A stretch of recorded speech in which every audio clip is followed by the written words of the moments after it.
नमो तस् भगवतो अरहतो सम्मा संबुद्दस्स। साधु साधु साधु। पूजनीय कल्याण मित्र गुरु बंटी जी को हमारा प्रणाम है। साधु साधु साधु। श्रद्धावान उपासक उपासिकागण प्रतिदिन संयुक्त निकाय में से धर्म का एक एक सूत्र, धर्म का एक अंश हम सीखने की कोशिश कर रहे हैं। संयुक्त निकाय के कौशल संयुक्त में से, यानी कौशल राजा को प्रसेनजीत राजा के साथ हुई वार्तालाप को भगवान ने इसमें बताया है। आज आपका उपोषद में भी इसका पालन करने में बड़ा अच्छा होगा। एक दिन यह भी श्रावस्ती में ही घटित हुई घटना है। कौशल नरेश भगवान बुद्ध जी के पास आते हैं, भगवान बुद्ध जी को नमन करते हैं और एक और बैठ जाते हैं। इस सूत्र का नाम है जरा मरण सूत्र। क्या नाम है? जरा मरण, यानी जन्म और मरण के बारे में आ, दिया गया उपदेश। तो कौशल नरेश, ये राजा जो है पसे नदी, भगवान बुद्ध जी को ऐसा प्रश्न पूछते हैं। क्या कहते हैं? अथिनुको भान्ते जातस अन्यत्र जरा मरणाति। क्या कहते हैं? भगवान, जन्म लिए हुए व्यक्ति को बुढ़ापा और मृत्यु के अलावा इसके बगैर भी कुछ प्राप्त होता है क्या, या इसके बगैर भी कोई गति है क्या? एक तरह से ऐसा कह सकते हो कि क्या ऐसा कुछ है कि जो इस संसार में जन्म लिया है वह न तो बूढ़ा हो न मृत्यु हो, इस तरह का भाव है क्या? अत्थिनुको भान्ते जातस अन्यत्र जरा मरणाति, कि जरा मरण के भी बगैर इस लोक में जन्म लिया हुआ व्यक्ति रह सकता है क्या? भगवान कहते हैं, नत्थी को महाराज, महाराज संभव ही नहीं, ऐसा नहीं है। नत्थी को महाराज जात अन्यत्र जरा मरना। जन्म लिए हुए व्यक्ति को बुढ़ापे और मृत्यु के बगैर दूसरा कुछ भी नहीं है।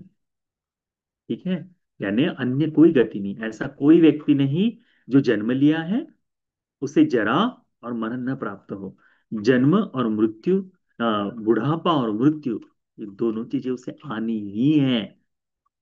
जो जन्म लिया है उसे आएगी ही करके भगवान कहते हैं। ये भी देखो महाराज, खत्य महासाल, यानी हे महाराज देखिए, यह क्षत्रिय महाभव महाभोग संपन्न, बहुत विशाल कुल से आने वाला, आड्य महादना महाभोगा, बहुत जात रूप रजता, बहुत वित्तुप करना, बहुत धन धन्या। भगवान कहते हैं कि महाराज, यहां पर कोई क्षत्रिय है, बड़े विशाल कुल से आता है, बड़े विशाल भाव से आता है, आढ़ है, धन संपन्न महाधन धनवान है, महाभोग संपन्न है, जात रूप यानी सोने चांदी की कोई कमी नहीं, धन इतना है, बहुत धन वित्त, यानी वस्तुओं में घर बार सारे कुछ बहुत है, अधिक से अधिक धन धान्य है। तेसम पि जाता न, उस व्यक्ति को भी, वो जन्म लिया व्यक्ति है, जाता न नथि अन्यत्र जरा मरण।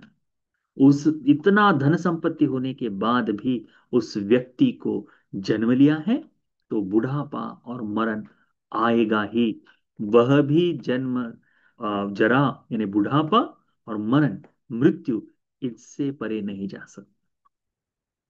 फिर भगवान कहते हैं उसी प्रकार से ब्राह्मण, गृहपति, है ना, जो भी है, सभी को, जिनके जिनके पास धन धान्य है, यदि ये धन संपत्ति से, यदि कोई चाहता है कि ये धन संपत्ति से मेरी जरा, मेरा बुढ़ापा रुक जाए या मेरी मरण रुक जाए, तो संभव ही नहीं कि ये हो पाएगा। आप कितना भी धन खर्च कर लो, आप कितना भी धन खर्च कर लो, आपका बुढ़ापा नहीं रुक सकता। चाहे आप अपने आप को युवक दिखाने के लिए, आपको जवान दिखाने के लिए कॉस्मेटिक सर्जरी क्यों ना कर ले, तब भी जरा धर्म आएगा ही। आप चाहे कितना भी अपने शरीर को बदलने की कोशिश कर ले, तब भी जरा धर्म आएगा ही, मरण धर्म आएगा ही। जन्म लिया हुआ व्यक्ति बूढ़ा होगा, और मृत्यु को प्राप्त होगा ही करके भगवान कहते हैं।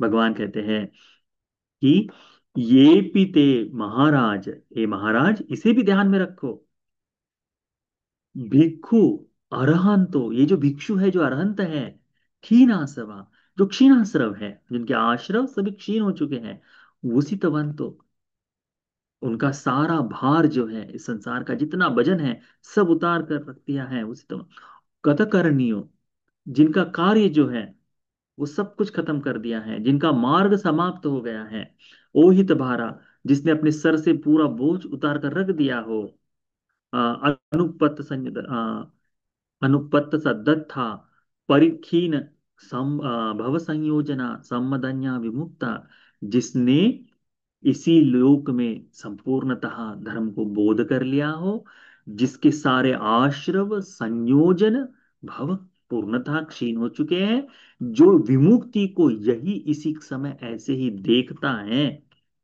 तेसं पायं कायो भेदन धम्मो निक्षेपन धम्मोति, भगवान कहते उस व्यक्ति को भी, जो क्षीणाश्रव है, जो विमुक्त हो चुका है, इसी लोक में जीवन जीते हुए भी मुक्ति को प्राप्त कर लिया है, वह व्यक्ति भी, उसका शरीर भी इसका जो काय धर्म है, काय का भेदन धर्म है, इस शरीर का टूटना, इस शरीर का छूट जाना, इस शरीर का खंडित हो जाना, यह इस धर्म से बंधा हुआ है करके कहते हैं।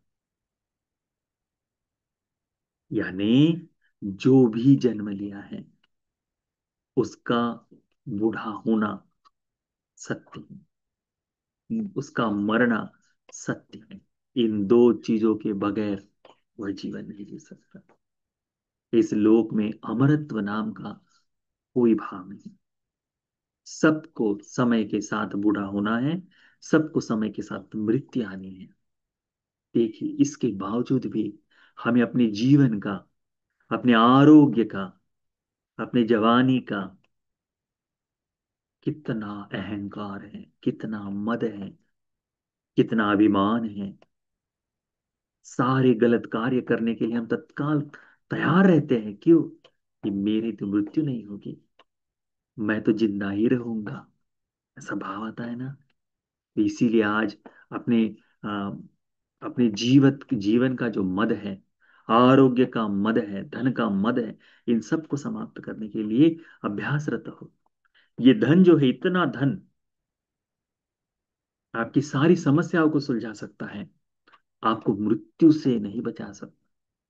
ये सारा धन आपकी भौभोग संपत्ति में आपके इस्तेमाल में आ सकता है, आपको बूढ़ा होने से नहीं रोक सकता है ना। ये धन भी तुच्छ है, यही रह जाएगा, सब कुछ छूट जाएगा। इसीलिए सत्कर्म करते हुए निर्वाण की ओर जाओ। भगवान का यहां तक है ना कि निर्वाण जिसे प्राप्त हो चुका है, मुक्त जो हो चुका है, उसके लिए भी इस शरीर से बाहर निकलना, उसके लिए भी शरीर छोड़ना धर्मता ही है। शरीर त्यागना ही पड़ेगा, उसके लिए भी ये काया का भेदन धर्म है, निक्षेप धर्म है करके भगवान कहते हैं। इतना कहने के बाद भगवान और थोड़ा सा आगे कहते हैं भगवान, जीरन्ति वे राजरथा सुचित्ता अथो शरीरम पि जरंग उपेति सतं च धम्मो न जरंग उपेति संतो हवे सभी पवेदयंती। कहते हैं भगवान कि महाराजाओं के, राजाओं के बहुत ही सुंदर सुसज्ज वैभवशाली जो रथ है, वे भी जरा जीर्ण हो जाते हैं। चाहे कितना भी सुंदर रथ बना लो, लकड़ियों का बना है, वह रथ भी पुराना पड़ जाता है। ये शरीर भी इसी प्रकार से एक दिन सभी का शरीर बूढ़ा हो जाएगा, बूढ़ा हो जाएगा। इसके बुढ़ापे को वो कर ही लेता है। संतों का शरीर जो है, संतों का ये जो शरीर जो है, कौन सा शरीर? धर्म रूपी शरीर। ये बाहर चार महाभूतों से बना नहीं, धर्म का शरीर, धर्म का जो शरीर है, ये पुराना नहीं होता, ये जरा जीर्ण नहीं होता। इसीलिए इन्हें सत्पुरुष कहते हैं करके भगवान बताते हैं।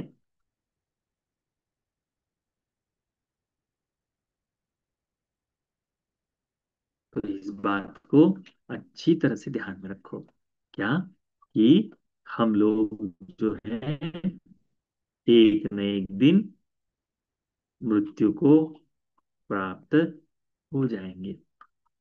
सब कुछ धीरे धीरे समाप्त हो जाएगा। कुछ भी हम जो बांध कर रखे हैं वो कुछ भी नहीं बचा रहेगा। इसीलिए आज चिंतन करो कि आज उपोषण के सील में भी है, और ये धर्म भी भगवान ने बताया कि सब कुछ, सभी कुछ जरा और मरण धर्म से युक्त है। इसीलिए यह जो धर्म का उपदेश जरा मरण सूत्र, हम सभी को इस जरा मरण का यथार्थ यथार्थ चिंतन करने वाला, इस शरीर के प्रति, इस जीवन के प्रति जो जीवन का मद है, अहंकार है, यह सबसे बाहर निकलने के लिए, भगवान के बताए दुख नामक आर्य सत्य का बोध कर लेने के लिए यह पुण्य उपकारी हो जाए। साधु साधु साधु। बड़ा सुंदर सूत्र है, बड़ा संक्षिप्त सूत्र है, और बहुत ही गंभीर ऐसा विषय भगवान ने बताया है। आप लोग देखिए, हमारे जीवन में वास्तव में इस तरह का भाव है कि चाहे अनचाहे में हमें अपने जीवन का बड़ा अहंकार है, बड़ा मद है ना। इसी कारण से हम कोई भी अकुशल है करने में हिचकिचाते नहीं। कोई भी अकुशल हिचकिचाते नहीं। वो हिचकिचाहट ऐसी आनी चाहिए कि जैसका जिसका शुगर बहुत हाई हो गया है, बहुत बढ़ गया है, उसे खाने की इच्छा है, परंतु वो जानता है कि यदि मैं ये मीठा चीज खा लूं तो तत्काल मुझे चक्कर आ जाएगा या फिर किसी न किसी तरह से मुझे तकलीफ होगी। तो वो क्या करता है, अपने आप को उस चीज से बचाने की पुरजोर कोशिश करता है। वैसा ही हमें, कि ये शरीर है, इस शरीर से मैं सारे अकुशल कर सकता हूं, परंतु ये शरीर भी एक न एक दिन खंडित हो जाएगा, टूट जाएगा, और ये इस शरीर से किए हुए पाप कर्म मुझे निरय की ओर ले जाएंगे। क्यों न मैं अपने आप को इस पाप कर्म से रोकूं। इस पाप कर्म से रोकने के लिए अपने शरीर से पुरजोर कोशिश करनी चाहिए। जैसे मधुमेह हुआ व्यक्ति, जैसे जिसे डायबिटीज हो गई है, वह अधिक जिसकी डायबिटीज हो गई, वो मीठे से बचने के लिए जितनी कोशिश करता है, मन मारता है, आपको यदि है तो बहुत मन मारता है, फिर भी कभी कभी एक हाथ ऐसे उठाकर खा लेता है। तो जैसे उसका खाने के बाद उसको फिर तकलीफ होती है, उसको पीड़ा करनी पड़ती है, अधिक से लेनी पड़ती है, उसका मधुमेह बढ़ते बढ़ते शायद हो सकता है इंसुलिन तक चले जाए, तब भी उसे बचना ही पड़ता है ना, जीवन पर्यंत है। वैसा ही हमें ये शरीर के प्रति सोचना चाहिए। ये शरीर से किसी भी तरह का पाप कर्म न होने दो। ठीक है, ठीक, ये अलग सा भाव ध्यान में रखो।